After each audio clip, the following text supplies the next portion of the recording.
मिना में मौजूद है न्यू क्रिमिनल लॉज एग्जीबिशन। यहाँ पे आज मुनक्किद किया गया है। आप देख सकते हैं एलजी मनोज सिन्हा यहाँ आए थे। पुलिस के जितने भी बड़े ऑफिसर्स हैं वो तमाम तर लोग यहाँ मौजूद थे और पुलिस डिपार्टमेंट की तरफ से इसे ऑर्गेनाइज किया गया है।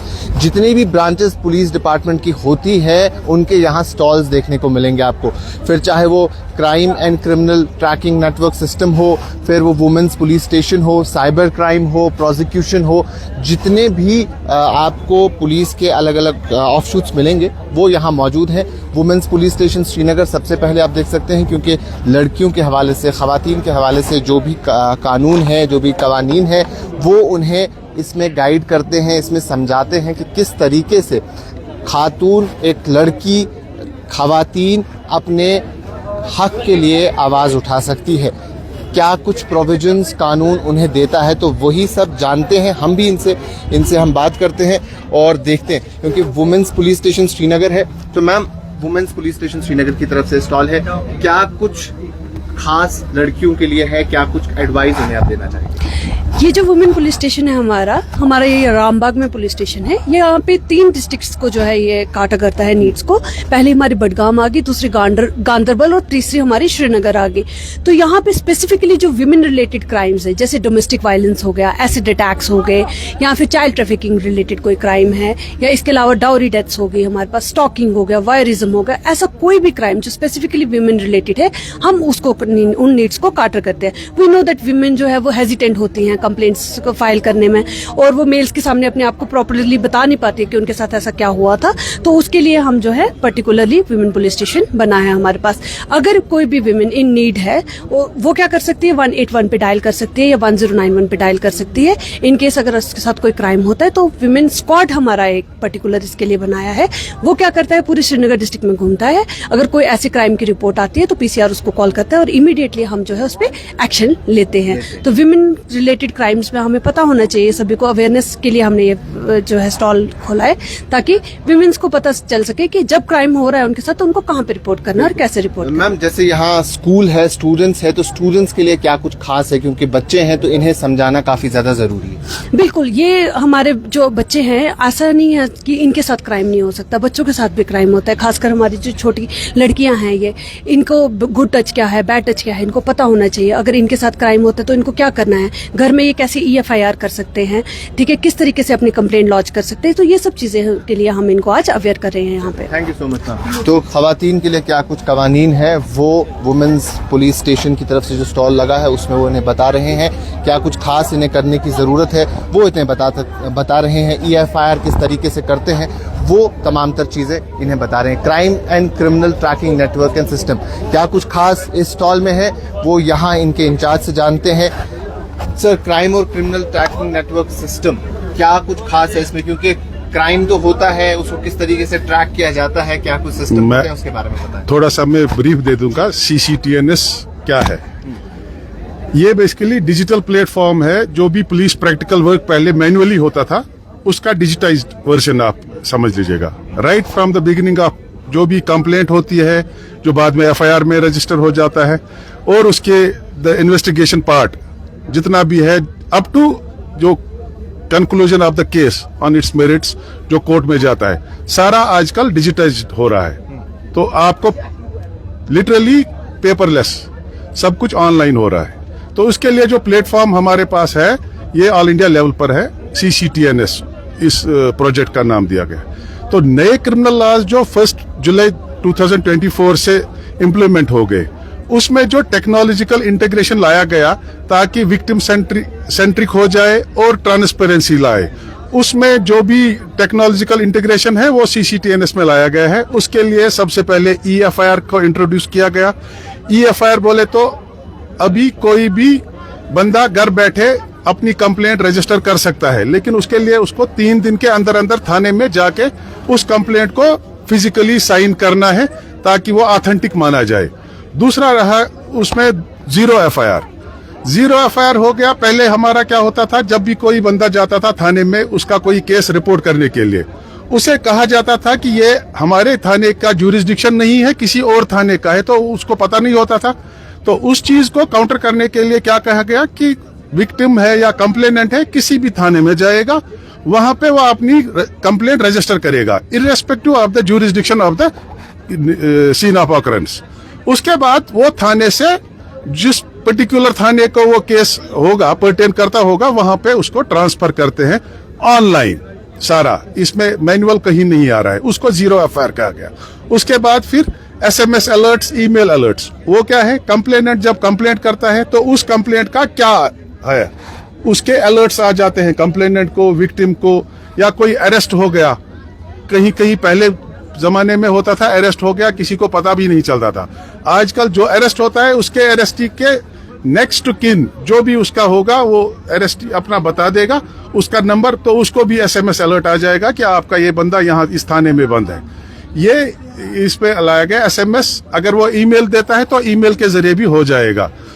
दूसरा फिर आ गया आपका जो हमारा FIR है या चार्जशीट है उसको हम डिजिटली कोर्ट को भेजते हैं, तो पहले मैन्युअली भेजना पड़ता था, उसके लिए E-साइन आ गया।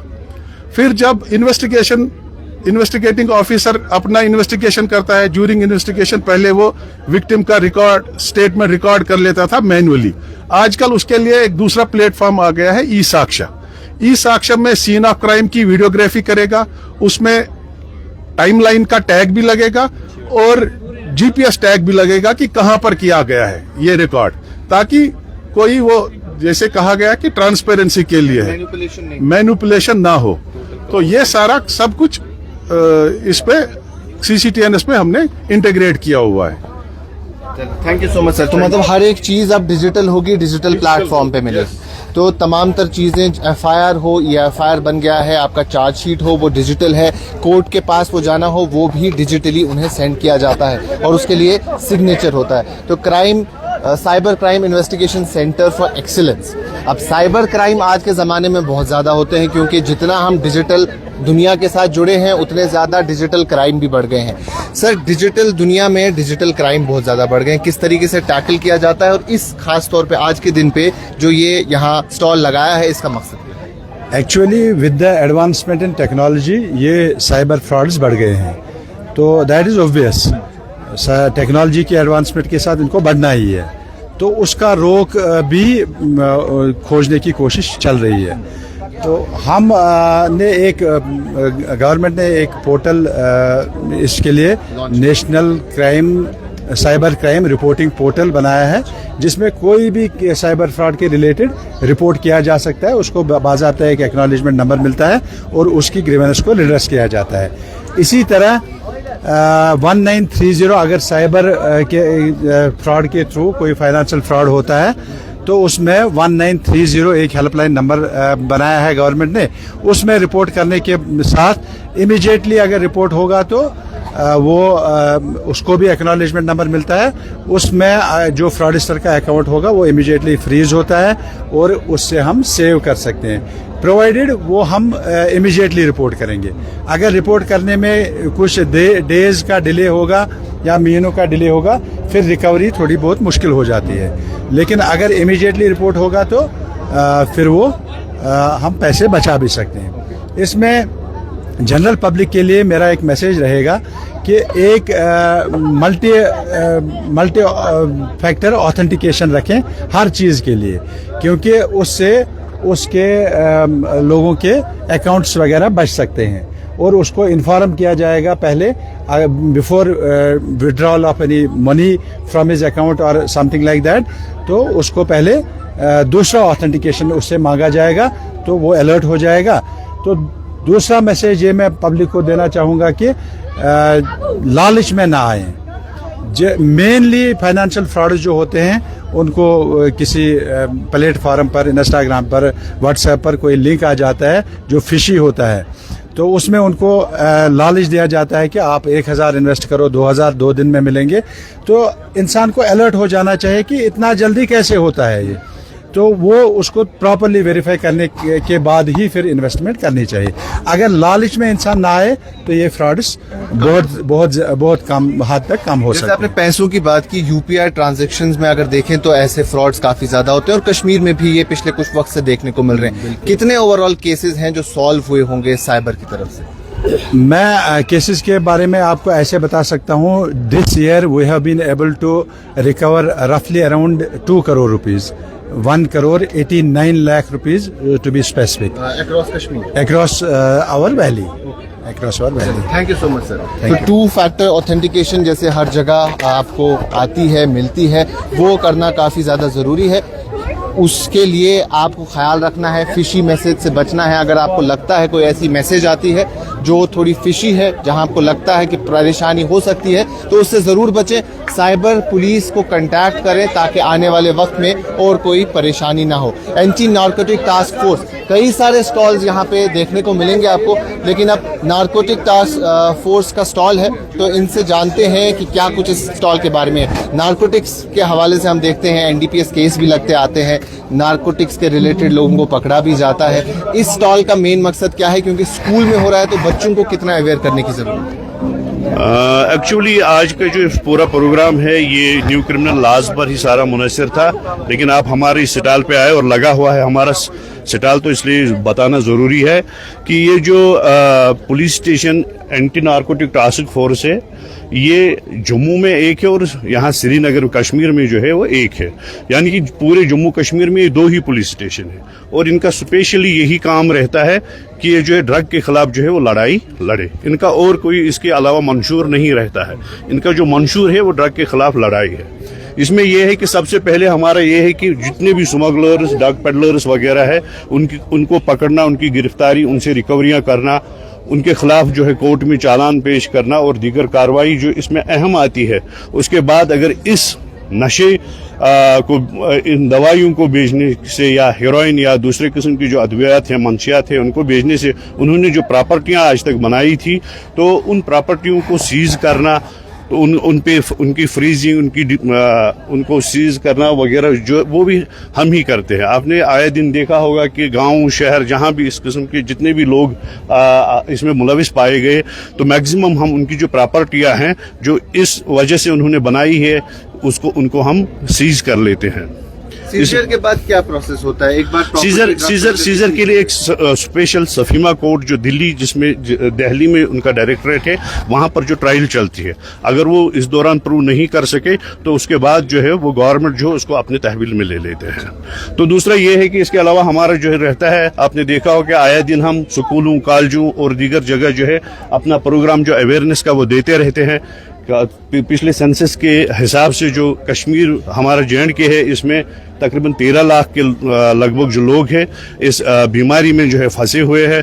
उनको इस बीमारी से निकालना और जो बच्चे दीगर स्कूलों में पढ़ते हैं उनको ये अवेयरनेस देते रहना कि ड्रग जो है, इसका जो इस्तेमाल है, इसका जो अब्यूज़ है कि ये किस तरह हमारी ज़िंदगी को ख़राब कर लेता है, किस तरह हमारी सोसाइटी जो है उस पर इसका जो है ज़बरदस्त असर पड़ता है. और कमज़ोर जो सोसाइटी आज नशे की वजह से बन रही है, इसका फ्यूचर पे हमारे फ्यूचर पे जो है कितना असर पड़ सकता है. तो सर, ये कैंप्स जो स्कूल्स में खास तौर पे लगते हैं, ये कितने जरूरी है, क्योंकि यही नस्ल आगे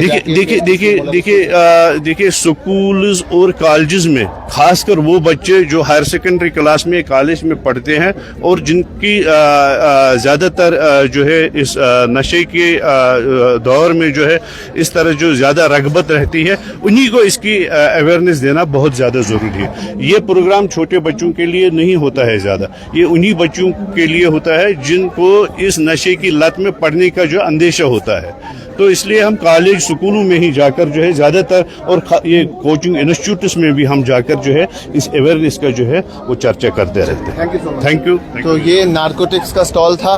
ड्रग्स एक मंशियात की जो बीमारी है, परेशानी है, जिसमें यहाँ के लोग, यहाँ के नौजवान फंसे हुए हैं, लड़के फंसे हैं, लड़कियाँ फंसी है, वही अवेयरनेस प्रोग्राम चलाने के लिए ये यहाँ आए थे. तो न्यू क्रिमिनल लॉज का एग्जीबिशन है पुलिस पब्लिक स्कूल में, और ये न सिर्फ स्पेसिफिक लोगों के लिए है बल्कि कोई भी यहाँ आ सकता है नए क्रिमिनल लॉज को समझने के लिए कि नए क्रिमिनल लॉज में क्या है, पुराने क्रिमिनल लॉज से डिफरेंट किस तरीके से है, किस तरीके से ये पीपल सेंट्रिक है, और यहाँ भी आप देख सकते हैं कि लगा हुआ है ओल्ड लॉ और न्यू लॉ में क्या कुछ डिफरेंस आपको देखने को मिलेगी। जुलाई 1, 2024 से नए क्रिमिनल लॉज एक्शन में आए हैं। पहले आईपीसी था, अब बीएनएस है, और क्या कुछ डिफरेंसेस इसमें हैं। जैसा इन्होंने भी बताया, तमाम तरह ऑफिशियल्स ने यही बात बोली कि ये लॉज जो नए क्रिमिनल लॉज है ज़्यादा पीपल सेंट्रिक है। इसमें EFIR किया जा सकता है। आप उस पुलिस स्टेशन में भी अपना FIR रजिस्टर करवा सकते हैं जो पुलिस स्टेशन आपके एरिया का नहीं भी है, और EFIR करने के बाद आपको 3 दिन का वक्त मिलता है जहां आपको फिजिकली जाके उस FIR में जाके वहां जाके आप वो FIR में सिग्नेचर करना है ताकि वो ऑथेंटिक हो जाए। तो मेजरमेंट कलेक्शन यूनिट यहाँ है, National Automated Fingerprint Identification System, NAFIS इसे कहते हैं। क्या कुछ खास इसमें है, क्या कुछ चीज़ें इसको सिखाते हैं, तो वो यहाँ इन ऑफिशियल से हम जानते हैं। क्या खास है आपके इस स्टॉल में, इस सेंटर में, जो नाफिस सेंटर? जी, ये national Automated Fingerprint Identification system इसको बोलते हैं। ये हमने EOW क्राइम ब्रांच कश्मीर ने यहाँ पे प्रोग्राम मुनाकिद किया है। तो यहाँ पे हमारे फिंगरप्रिंट्स उठाए जाते हैं, क्रिमिनल फिंगरप्रिंट्स।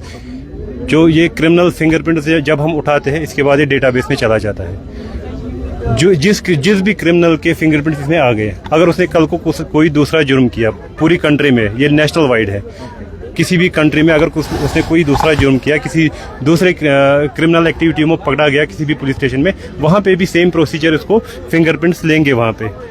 तो वो डेटा होके हिट होगा यहाँ जहाँ पे इसने पहले से ही क्राइम किया है, वो हिट होगा इसके साथ, वो फैच होता है ऑलरेडी। तो उसके रिकॉर्ड्स पूरे आएंगे कि आज तक इसने कितने क्राइम किए हैं। अगर वो हैबिचुअल ऑफेंडर होगा तो उसको पकड़ा जाएगा। इसी यानी एक बार अगर फिंगरप्रिंट पुलिस स्टेशन में आ गए, रिकॉर्ड हो गए, तो पूरे मुल्क में उसे कहीं भी ट्रैक किया जा सकता है। एग्जैक्टली जी हाँ। जो ना हमारा जो इसका आँखें, जो हमारे पास 2 चीज़ हैं, MCU भी है। उसमें क्या होता है कि इसमें जो फिजिकल स्ट्रक्चर है, बॉडी का स्ट्रक्चर, फोटोग्राफ लिया जाता है, और सेकंड इसके जो आंखों का स्कैन है वो भी होता है। जिस तरह फिंगरप्रिंट यूनिक आइडेंटिटी है, इसी तरह आइरिस भी एक यूनिक आइडेंटिटी है। तो उसके आधार पे हम जहाँ पर भी कोई मुलजिम, चूँकि जब ये नेशनल लेवल पे डाटा में फीड हो जाता है, उस शख्स की स्ट्रक्चर और फीचर्स वगैरह, फोटोग्राफ एंड आइरिस रेटिना का जो वहाँ पर इमेज आता है, फिंगरप्रिंट का इमेज आता है, तो ये सारा नेशनल लेवल पे डाटा में स्टोर हो जाता है। जब ये डाटा में स्टोर हो जाता है, हाँ, अगर कहीं पर वो चलता है, CCTV की कैमरा जब इसके साथ कनेक्ट होता है, तो CCTV कैमरा के जरिए भी अगर कोई मुलजिम कहीं पर भी एयरपोर्ट पे जहाँ पर CCTV कैमरा इस सिस्टम के साथ कनेक्टेड होगा, तो हम उसकी मोमेंट को ट्रेस करके, लोकेट करके हम उसको कहीं पर भी अरेस्ट कर सकते हैं। चाहे वो किसी भी कोने पे, किसी भी जगह हमारी कंट्री में कहीं पर भी अगर वो पकड़ा कर देखा जाएगा, उसको ऑब्जर्व किया जाएगा, उसकी मोमेंट को देखा जाएगा, तो उस मोमेंट के आधार पे हम उसको वहां पर अरेस्ट कर सकते हैं। और ये एक टूल है इन्वेस्टिगेशन एजेंसीज के लिए इन क्रिमिनल्स को पकड़ने का, जो इंटरस्टेट या नेशनल लेवल पे ये गैंग्स में ऑर्गेनाइज क्राइम करते हैं, उसके सिलसिले में, जैसे चाहे वुमेन रिलेटेड क्राइम होगा, बच्चों के से जो किडनैपिंग के सिलसिले में होगा, जो ह्यूमन ट्रैफिकिंग होगा, इस तरह के तमाम केसेस में इन 2 MCU और फिंगरप्रिंट जो नाफिस हैं, इन 2 के आधार से हमारे को क्रिमिनल्स को ट्रैक करने में और क्राइम को मिनिमाइज करने में बहुत ही आसानी हो। कितना हेल्पफुल और बेनिफिशियल रहेगा खास तौर पे पुलिस डिपार्टमेंट के लिए? पुलिस डिपार्टमेंट के लिए ये बहुत अच्छा टूल है, क्योंकि अभी जो कि अब आने वाले समय में हम एयरपोर्ट पे भी जहां पर भी उनको कनेक्ट करने जा रहे हैं, सिस्टम के साथ कनेक्ट करने जा रहे हैं। कल को कोई शख्स क्राइम करके ये चाहेगा कि मैं एयरपोर्ट से भाग जाऊं, एयरपोर्ट पे पहुंचते ही उसकी फिगर आ जाएगी, उसका जो आईज का जो स्कैन आ जाएगा, उसका फिंगरप्रिंट आ जाएगा। तो वहां पर हमारे को ये आसानी होगी कि वहां पर जब सिस्टम पे आके ही फिंगरप्रिंट अपलोड करेगा, जो अपने इसके बॉडी के फीचर्स आ जाएंगे, तो वी कैन इजीली, हमारी एजेंसीज को उसी वक्त पता चल जाएगा कि वो शख्स, उसकी लोकेशन वहां पर है, वो वहां पर है, he can be arrested that time and it will minimize the crime. Inshallah it will minimize the crime. I would like to add one thing over here. The accused, whosoever is arrested, and his all fingerprints, iris वगैरह जो भी है उसमें database में चला जाएगा and that record will be kept in the database for at least 75 years. It will remain there for 75 years. तो ऐसा नहीं है कि ये कल को इरेज कर सकते हैं या कुछ कर सकते हैं after some time. No, it remains there till the trial, minimum 75 years. So unless and until he is, अगर वो डेथ भी उसकी हो जाएगी एक्यूज्ड की, but this data will be here and after 75 years it will be destroyed. Till then it will remain in the database. So that way it helps us, it also helps because this new criminal laws have come, and criminal laws specify the use of these technical tools. So this has become very important for detection and minimization of the crime, because these tools are a part of the now criminal system, now criminal justice system. These tools are a part and parcel of the system. So that way it adds to the new criminal laws. तो ये चीज़ आप समझ सकते हैं जो इन्होंने बताया कि मैं आपको शॉर्ट सिंपल तरीके से बता दूं. MCU यानी पहले आपके बॉडी का जो मेजरमेंट कलेक्शन है वो होगा, आपकी बॉडी का ट्रैक होगा, आपके फिंगरप्रिंट्स को ट्रैक किया जाएगा और उसके साथ साथ आपके आइरिस को भी इसमें रिकॉर्ड किया जाएगा और ये रिकॉर्ड अगले 75 ईयर्स तक डेटाबेस में रहेगा. यानी 75 साल तक मिनिमम ये वहाँ रहेगा और उसके बाद इसे डिस्ट्रॉय किया जाएगा. तो ये काफ़ी सारे स्टॉल्स इस स्कूल में आज के दिन पे लगाए गए हैं जहां बच्चों को अवेयर किया जाता है. यहाँ आम लोग आ सकते हैं, हाँ आम लोग आ सकते हैं, वो यहाँ अवेयर हो सकते हैं. वो यहाँ अलग अलग जो नए 3 कानून हैं, क्रिमिनल लॉज हैं जो 1 जुलाई 2024 से नाफिज किए गए हैं उनके बारे में समझ सकते हैं. तो ये आइडेंटिफिकेशन सिस्टम जिसे हम नाफिज कहते हैं उसमें 75 ईयर्स के लिए डेटा वहाँ रखा जाएगा. तो आप यहाँ आ सकते हैं, 3 दिन के लिए रखा गया है जहाँ आप अवेयर होंगे, आपको मालूम होगा कि नए क्रिमिनल लॉज किस तरीके से एक्ट करेंगे और किस तरीके से लोगों के लिए बेनिफिशियल होंगे. अभी के लिए इतना ही. बाकी तमाम मजीद मालूमात के लिए बने रहें कश्मीर लाइव के साथ.